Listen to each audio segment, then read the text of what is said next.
The night my sister's best friend asked me to be her fake boyfriend, I had a bowl of cereal in one hand and absolutely no idea I was about to sign up for the worst decision of my life. Or the best one. I still go back and forth on that. My name is Noah Bennett. I'm 29, I fix motorcycles for a living out of a garage I share with 2 other guys, and up until that Tuesday night, my biggest problem was a customer who kept calling to ask if his bike was done, yet, like asking 4 times a day would make the paint dry faster. Then Claire Whitfield showed up at my apartment at 9 p.m. wearing gym clothes she clearly hadn't worked out in, mascara smudged under one eye, and a look on her face like she'd been arguing with herself the whole drive over. Claire had been my sister's best friend since they were 12 years old, sharing a locker in middle school. She'd been at every birthday party, every holiday dinner, every family disaster my parents ever hosted. I'd known her half my life. I knew her coffee order, I knew she cried at dog food commercials, and I knew she hadn't dated anyone seriously since Tyler Marsh broke up with her 18 months ago in the parking lot of a grocery store, of all places. I opened the door still chewing. "Please don't ask me anything yet," she said. "I need 30 seconds to figure out how to say this without sounding insane." I stepped back to let her in. That's not a great start. She walked past me into my kitchen like she'd done it 100 times, because she had, and dropped onto one of my mismatched stools. I put the cereal bowl in the sink and leaned against the counter, waiting. "Tyler's getting married," she said. I already didn't like where this was going. "Okay. To Bailey. From the gym. The one who used to post about her smoothies constantly." Claire pressed her palms against her eyes. "And they're having the engagement party at his parents' place on the lake. Which I'm invited to. Because apparently everyone thinks it's fine to invite the ex-girlfriend to the engagement party like it's a normal, healthy thing to do. So don't go." "I have to go." She dropped her hands. "My mom's still close with his mom. If I don't show up, it becomes this whole thing, and I'm tired of being the thing everyone whispers about." Poor Claire, still not over it, still single, still. She stopped herself. "I need to walk in there looking like I have a life. Like I'm doing fine. Better than fine." I crossed my arms. "You are doing fine. I have a cat and a part-time job and I cried at a Subaru commercial last week." She looked at me dead serious. "That is not the version of me I'm bringing to that lake house." I still didn't see where I fit into any of this, and I told her so. Claire took a breath like she was about to jump off something high. "I need a date. Someone Tyler would look at and immediately regret every choice he's ever made. Someone who actually looks like he could fix things instead of just talking about fixing things. Someone my mom already trusts, so there's no weird interrogation." She paused. "Someone who wouldn't actually fall for me because that would make it complicated, and I don't need complicated. I need convincing." It took me a second longer than it should have to understand what she meant. "You want me to fake date you," I said. "I want you to fake date me," she agreed. "For one party. Maybe 2, if this drags out the way these things always do." I laughed because the whole idea was ridiculous, and because laughing felt safer than the other thing happening in my chest, which I wasn't ready to name yet. "Claire, you're my sister's best friend. You've seen me eat cereal for dinner 3 nights in a row." "I'm aware.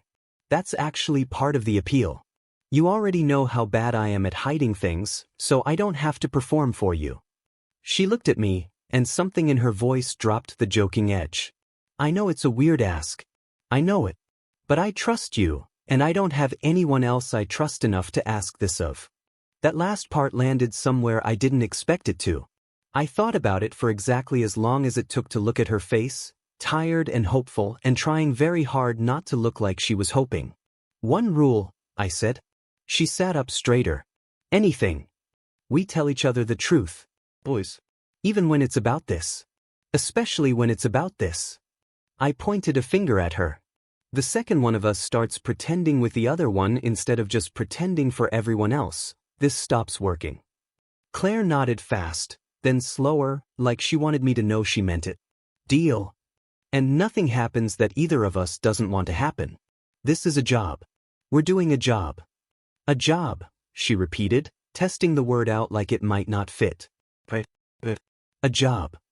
I should have noticed how long she paused before agreeing. I didn't. Not that night. We spent the next hour at my kitchen counter building the version of us that was supposed to survive one lake house party. How we got together. Where we'd supposedly gone on a first date. What I did for a living, which was true, so that part was easy. Claire wrote notes on the back of a grocery receipt like this was a heist and she was the planner. We should say we started talking at your sister's birthday thing in March, she said, tapping the pen against her chin. We did start talking at my sister's birthday thing in March. You spilled wine on my shoe. Right, so it's basically already true. Barely a lie. She looked pleased with herself. This is good. Low-effort lying is the best kind. You've clearly thought about this before tonight. She didn't answer that, just kept writing, and I let it go because pushing on it felt like opening a door neither of us was ready to walk through. The lake house sat at the end of a gravel road lined with cars that all looked more expensive than mine. String lights hung between the porch posts, and somebody had rented one of those portable fire pits that looked like a metal bowl on legs. I parked my truck between a Range Rover and something German I didn't recognize and looked over at Claire, who was checking her reflection in the visor mirror for the 4th time. You look great, I said. You looked great the first 3 times you checked. I need it to be true, not just look true. She flipped the visor up and exhaled hard. Remember, hand on the small of my back when we walk in. Not weird. Just enough that people notice. I know the plan, Claire. You've told me the plan 4 times. I'm telling you a 5th time because my hands are shaking and I need something to do with my mouth besides panic. I reached over before I could think too hard about it and squeezed her hand once. Hey, you don't have to prove anything to anyone in there. You survive this by walking in like yourself. That's it. That's the whole job. She looked at me for a second too long, something soft crossing her face before she caught it and put the confident mask back on. That was almost a nice thing to say. Don't get used to it. We walked in together, my hand exactly where she'd asked it to be, and I felt the room notice the way small towns and small social circles always notice everything. A few heads turned. Somebody's aunt did a double take. And near the drink table, standing next to a woman in a white sundress who was almost certainly Bailey, Tyler Marsh turned around and saw us. I watched his face do about 4 things in half a second. Recognition, confusion, and something that looked a lot like the beginning of regret, exactly the thing Claire said she wanted.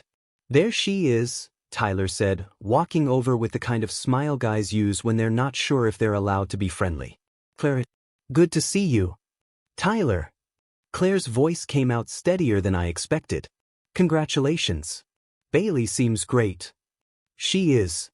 He glanced at me, waiting for an introduction that wasn't coming fast enough for his comfort. And you are. Noah, I said, and left it there, because Claire had been very specific that I shouldn't over-explain. Over-explaining looked nervous. Confidence looked like a short answer and a steady handshake. Tyler's eyes flicked to Claire's hand, which had found its way to my arm without either of us planning it. So you two are. Together, Claire said. Simple. Certain. For a few months now. Huh. Tyler's smile tightened at the corners. That's fast. Not really, Claire said. It just took me a while to notice what was actually good for me instead of what looked good. I felt that line land somewhere between us, aimed at Tyler but landing a little bit on me too, and I wasn't sure Claire noticed she'd done it. Bailey came over then, all warmth and white teeth, and pulled Claire into a hug that Claire returned with visible effort. I'm so glad you came, Bailey said. I told Tyler it would mean a lot to me. Wouldn't have missed it, Claire said, in a voice that was doing a lot of quiet, careful work. For the next hour, we did exactly what we'd practiced. My hand at her back when we crossed a room. My arm around her waist when we stood near the fire pit. Small touches, nothing performed too big, because Claire had said big performances read as fake, and small, easy touches read as real. She was right. I watched people believe it. I watched Tyler watch us believe it. The strange part was how easy it felt. Too easy. When I laughed at something she said, it wasn't a fake laugh. When she leaned into my side because the night had turned cold, I didn't have to remind myself it was part of the job. My arm just moved around her like it already knew where it belonged. Around 10, Claire excused herself to find a bathroom, and I ended up near the fire pit with a group of guys I half recognized from around town. One of them, a broad guy in a flannel Tyler introduced as his cousin, leaned over with a beer in hand. "So how'd you land Claire Whitfield?" he asked, not unkindly, just curious in the way people get after 2 beers. "She's kind of a legend around here. Tyler dated her for 2 years and still talks about her." I hadn't known that last part. I filed it away. "Guess I got lucky," I said. "Guess so." He clinked his bottle against mine. "She seems happy. That's good. She deserves that." I looked across the yard to where Claire stood talking with an older woman I recognized as her mother's friend, laughing at something, her whole posture loose in a way it hadn't been when we walked in. Something in my chest tightened watching her, and it took me a second to realize what it was. I wanted that laugh to be real, aimed at me, without any lake house or Tyler or engagement party attached to it. That was the first night I understood I was in more trouble than I'd agreed to. The drive home was quiet at first, both of us coming down off the performance of the evening. Claire had her shoes off, feet up on my dash, head resting against the window. "You were good at that," she said eventually. "Scary good." I almost believed us. I had a good partner. I kept my eyes on the road because looking at her felt dangerous right then. "Tyler's cousin told me you two dated 2 years. Claire went quiet for a second. "Yeah. That's a long time to not mention. It's not something I bring up for fun." She pulled her feet down and sat up a little straighter. 2 years of my life, and he ended it because I was, and I quote, "too comfortable." Like comfort was a character flaw. Like the fact that I wasn't dramatic enough meant I wasn't enough, period. I thought about that word. Comfortable. I'd heard some version of it before from someone in my own life, a long time ago, and I understood exactly how much it could cost a person to hear it said about them like an accusation. "For what it's worth," I said, "comfortable isn't the insult he thinks it is." Claire looked over at me. "That's twice tonight you've said something almost nice." "Don't get used to it," I said again, and she laughed, soft and real, and the sound of it stayed with me longer than it should have. The engagement party was supposed to be the end of it. 1 night, 1 performance, done. But 2 weeks later, Claire's mother threw a family dinner that somehow turned into a full event with half the neighborhood invited, and Claire called me at 7 in the morning in a panic. "They think we're together," she said, no hello, straight into it. Real together. My mom's already planning what I'm assuming is a wedding in her head. She asked if you're coming to Sunday dinner like it's already decided. "So what do we do?" "I don't know." I panicked and said yes. The pause. "Is that okay? Can you come to Sunday dinner and keep being my boyfriend for 1 more day?" I should have said this was getting complicated. I should have pointed out that a lake house party was one thing, but a family dinner with her actual mother watching our every move was a different category of lie. Instead, I said, "What time should I be there?" Sunday dinner went the way most small gatherings go once people decide they've already made up their minds about something. Claire's mother hugged me like I was already part of the family. Her father shook my hand twice, once at the door and once again for good measure halfway through dinner, like he needed to confirm I was real. My own sister sat across the table with a look on her face that said she knew something was off but couldn't figure out what, which was almost funnier than the rest of it. Afterward, Claire and I sat on her parents' back porch swing, the two of us worn out from a full evening of performing normal. "Your dad shook my hand twice," I said. "He does that when he approves of someone. It's a whole system he's had since I was 16. She pulled her knees up to her chest. "This is getting bigger than I meant for it to get." "Yeah. Are you regretting it yet?" I thought about the honest answer versus the safe one, and because we'd promised each other truth, I went with honest. "No." Which probably should worry me more than it does. Claire turned her head toward me slowly. "Why would it worry you?" "Because a job's not supposed to feel like this." The porch light buzzed above us, and somewhere down the street a dog barked twice and went quiet. Claire didn't say anything for a long moment, and I couldn't tell if I'd said too much or exactly enough. "It's not supposed to," she finally agreed quiet. "It really isn't." Neither of us moved to fix that sentence into something safer. We just let it sit there between us, true and a little dangerous, until her mother called through the screen door asking if we wanted pie, and the moment folded itself back into something we could both pretend hadn't happened. The real trouble started a month later, at the actual wedding. Claire asked me to be her +1 for that too, and by then I'd stopped pretending to myself that I needed convincing. I wanted to go. I wanted to stand next to her in a room full of people who'd once decided she wasn't enough and watch her prove them wrong, even if the proving was built on something we'd made up in my kitchen over a grocery receipt. The venue was a barn dressed up with more flowers than any barn had ever seen in its working life. Claire wore a deep green dress that made her look like she'd stepped out of somebody's autumn dream, and when I saw her walk toward me across the gravel lot, something in my chest did a slow, complicated thing I didn't have a name for yet. "You clean up okay," she said, straightening my collar with a familiarity that had stopped feeling like performance weeks ago. "You clean up like you're trying to ruin someone's wedding day," I said. She grinned. "That's the plan." We made it through the ceremony fine, sitting close, her hand finding mine during the vows without either of us deciding to make that move. It was the reception where things cracked open. Tyler found us near the edge of the dance floor, 2 drinks in and looser than he'd been at the engagement party.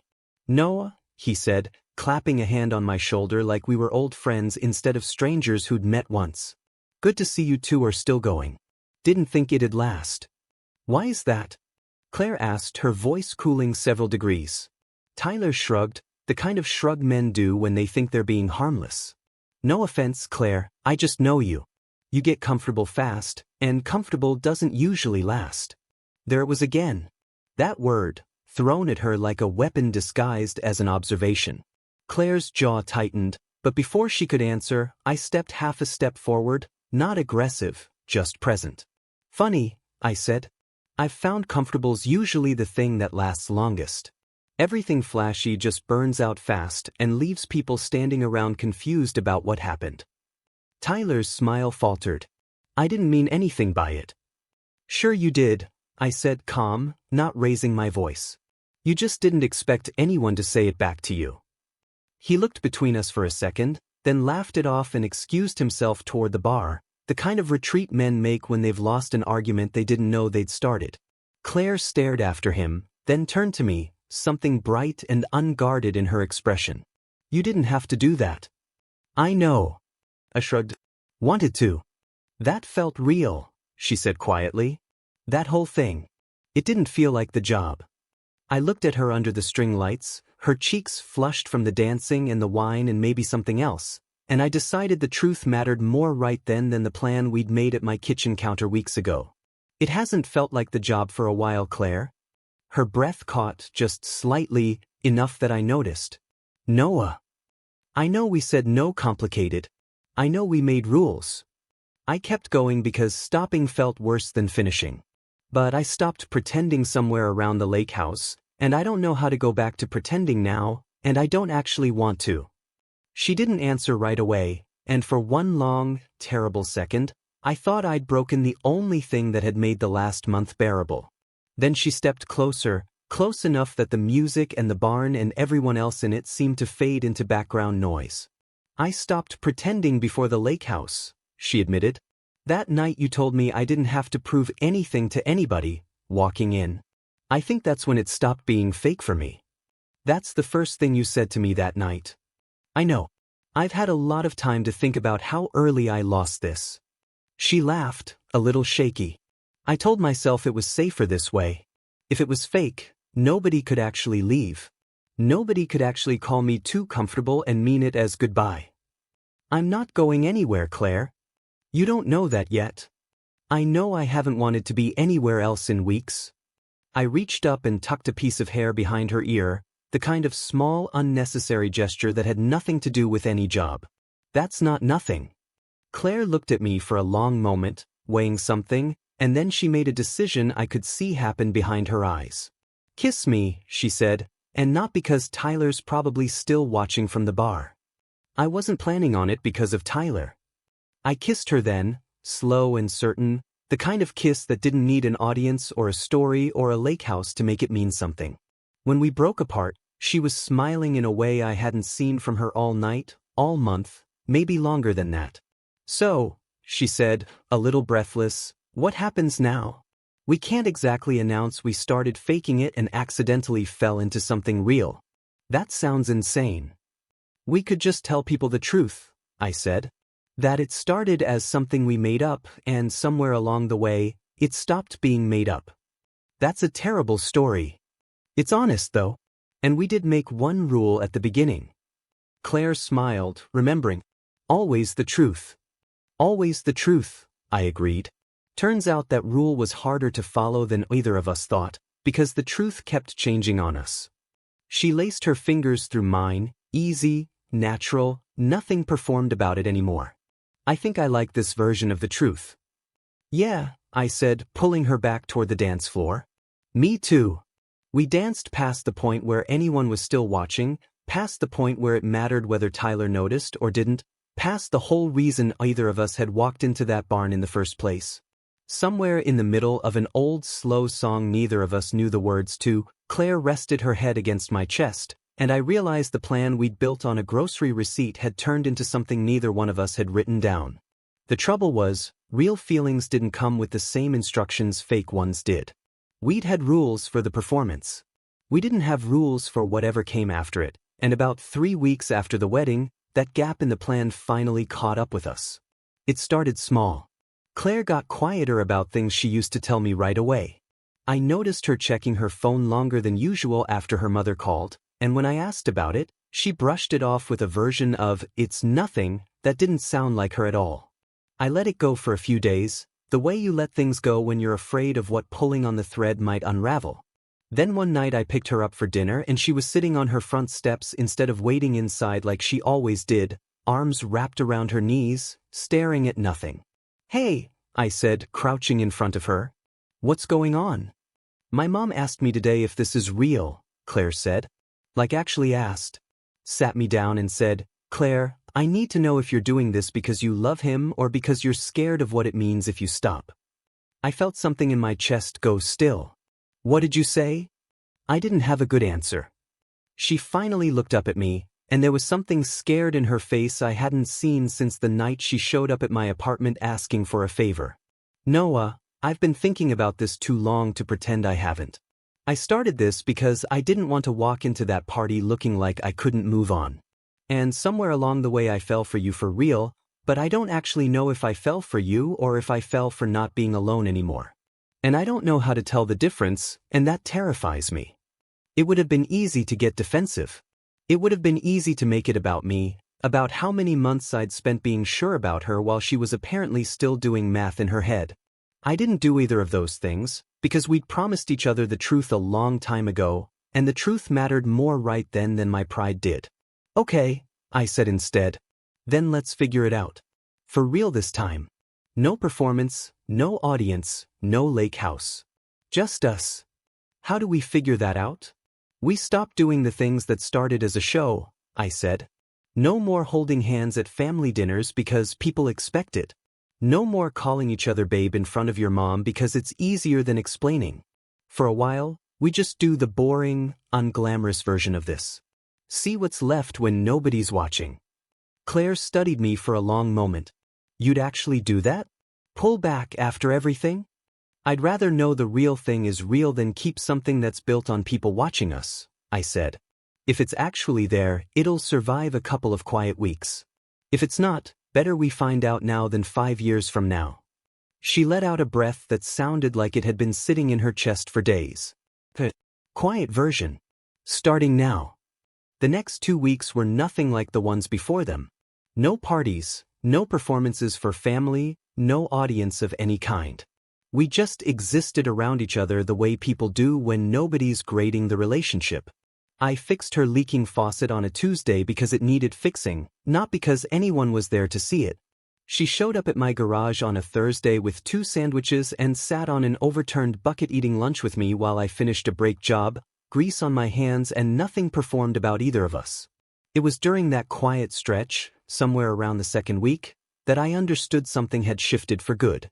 I came out from under a bike one afternoon to find her asleep on the old couch in the corner of the garage, a book open on her chest, completely unaware anyone was watching her, completely unguarded in a way she never let herself be in front of a crowd.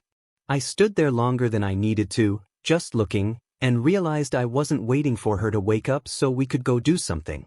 I was happy watching her rest in a place that had nothing to do with proving anything to anyone. That night, over dinner at my kitchen counter, the same counter where this whole thing started with a grocery receipt and a bad plan, Claire set down her fork and looked at me steadily. "I know the difference now," she said. "Yeah. I'm not scared of being alone." I sat with that feeling on purpose this week, made myself imagine it, and it didn't scare me the way it used to. She reached across the counter and took my hand. "I'm just in love with you." Separately from all of that. It just took losing the audience to see it clearly. Something loosened in my chest that I hadn't realized was tight. "I could have told you that a month ago." "I know. But you let me figure it out instead of just handing it to me, and that's kind of the whole reason I trust it now." She smiled, small and certain. "Comfortable's not supposed to feel like settling, is it?" "No," I said. "It's supposed to feel like this."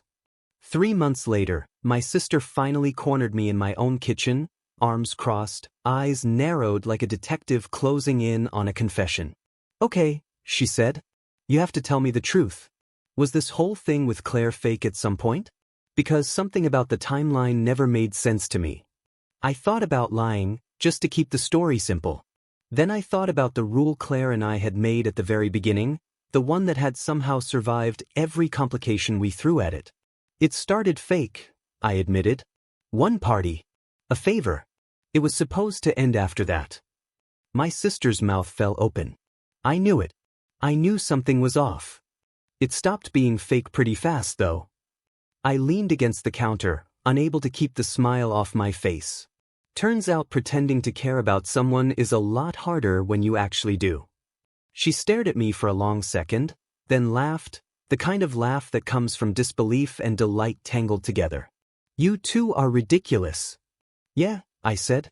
"We really are." Claire and I got married 18 months after that wedding where everything cracked open, in a small ceremony at the same lake house where the whole thing started, because Claire said it felt right to end the story where it began, even if the story hadn't been true yet when it started. Tyler wasn't invited. That part felt right too. At the reception, my sister stood up with a glass in her hand and told the whole room the real version of how we met, the fake dating, the grocery receipt notes, the slow unraveling of a plan that never had a chance of staying a plan. People laughed. Claire buried her face in my shoulder, half embarrassed, half glowing. Later, when it was just the two of us on the dock behind the house, feet hanging over the water, she leaned her head against my shoulder the way she had that first porch swing night. "Best fake relationship I ever had," she said. "Worst fake relationship I ever had," I said. Way too much real feeling got mixed in. She laughed and knocked her shoulder against mine. "You ruined the whole plan." "You started it," I said. "I just finished it the right way." We sat there a long while, the water dark and quiet in front of us, the string lights from the reception glowing behind us, and I thought about how strange it was that the biggest lie I ever agreed to had somehow turned into the truest thing in my life. Have you ever agreed to something small, thinking it would stay simple, and had it turn into the realest thing that ever happened to you? And would you have said yes if your sister's best friend showed up at your door asking you to pretend? Tell me your story in the comments. If you like this one, leave a like, subscribe, and I'll see you in the next video.